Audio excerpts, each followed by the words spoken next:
اور ایک بات اگر نہ کروں تو موضوع مکمل نہیں ہوتا۔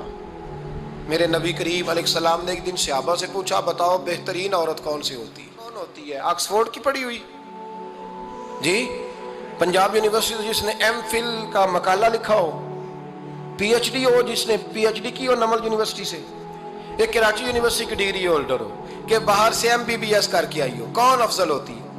کہ یا جو اچھی گفتگو کرے، نماز پڑھے، عبادت کرے وہ افضل؟ کوئی تو ایسی وجہ ہوگی نا۔ صحابہ سے حضور نے سوال پوچھا تو صحابہ نے بھی مختلف جوابات دیے۔ کسی نے کہا حضور پنجگانہ نماز پڑھنے والی، فرمایا بات تمہاری ٹھیک ہے پر تم میری مراد کو نہیں پہنچے۔ ایک نے کہا یا رسول اللہ صلی اللہ علیہ وسلم پردہ کرنے والی، فرمایا بات تمہاری ٹھیک ہے پر تم میری مراد کو نہیں پہنچے۔ ایک نے کہا حضور با پردہ عورت، فرمایا بات تمہاری ٹھیک ہے پر تم میری مراد کو۔ حضرت علی کہتے ہیں بیٹھا میں بھی تھا بیچ، لیکن میں بھی مراد کو سمجھ نہیں پا رہا تھا، حالانکہ شہر علم کے دروازے کا نام مولا علی ہے۔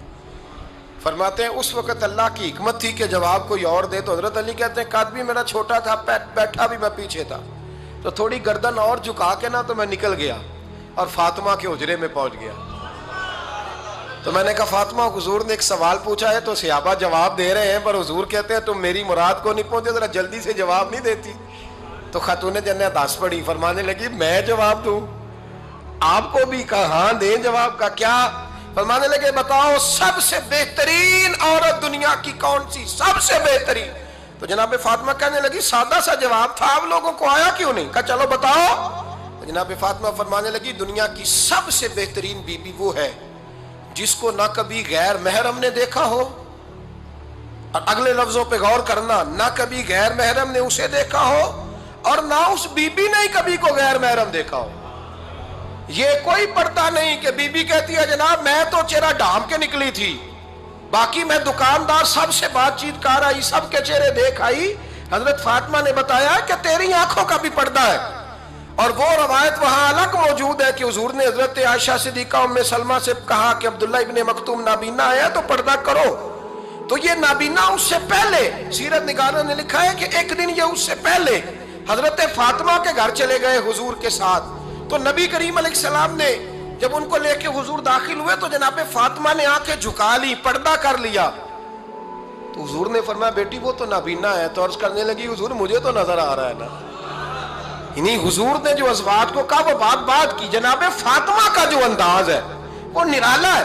تو حضرت علی کہتے ہیں جناب فاطمہ نے جواب دیا کہ بہترین عورت وہ جسے نہ کبھی غیر محرم دیکھا ہو اور نہ غیر محرم نے کبھی، وہ بی بی نے بھی کبھی غیر محرم بندہ نہ دیکھا ہو، دیکھا ہی نہ ہو اس نے۔ یہ پوائنٹ ذرا مشکل ہے، سمجھنے والا ہے۔ تو حضرت علی کہتے ہیں میں وہاں سے گردن جھکائی اور بیچ آ کے بیٹھ گیا، بات ابھی جاری تھی۔ حضور نے فرمایا آتا ہے کسی کو جواب؟ تو کہتے ہیں میں نے ہاتھ کھڑا کیا، میں نے کو حضور آتا ہے، تو حضور مسکرا پڑے، فرمایا چل بتا۔ میں نے عرض کی حضور بہترین عورت وہ ہے کہ نہ کبھی اسے غیر محرم نے دیکھا ہو نہ اس نے کبھی غیر محرم دیکھا ہو۔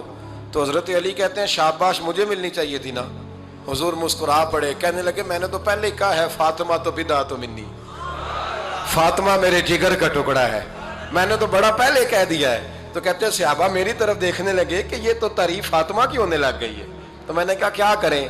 اس محبوب کو بتایا ہے جس کے لیے اللہ نے کوئی پردہ رکھا ہی نہیں، سارے پردے کھول دیے۔ حضرت فاطمہ کے وصال کا وقت آیا، انتقال کا، تو حضرت اسماء بنت امیس کو بلایا اور بلا کے فرمانے لگی تو مجھے غسل دینا اور سوائے میرے شوہر مولا علی کے کسی اور سے مدد بھی نہ لینا۔ اور فرمانے لگی میں نے حبشہ کے بارے میں سنا ہے کہ وہاں جب بیویوں کا جنازہ اٹھتا تھا تو وہ لوگ چارپائی کے اوپر یوں کر کے اس طرح کر کے لکڑیاں لگاتے تھے، نیچے باندھ لیتے تھے اور لکڑی میں لچک ہو تو اوپر جا کے پھر اس کو باندھ دیتے تھے تو پردہ بن جاتا تھا۔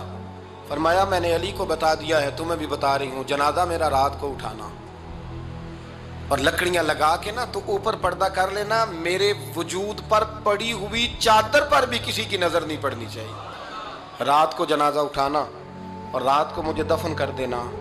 مدینہ منورہ میں حضور کے وصال ظاہری کے 6 ماہ بعد جناب فاطمہ الزہرا کا جنازہ اٹھا، تو مسجد نبوی شریف سے ایک شخص اپنی داڑھی آنسوؤں سے بھگوتا ہوا نکلا، تو حضرت ابوبکر صدیق نے کھڑا کر کے پوچھا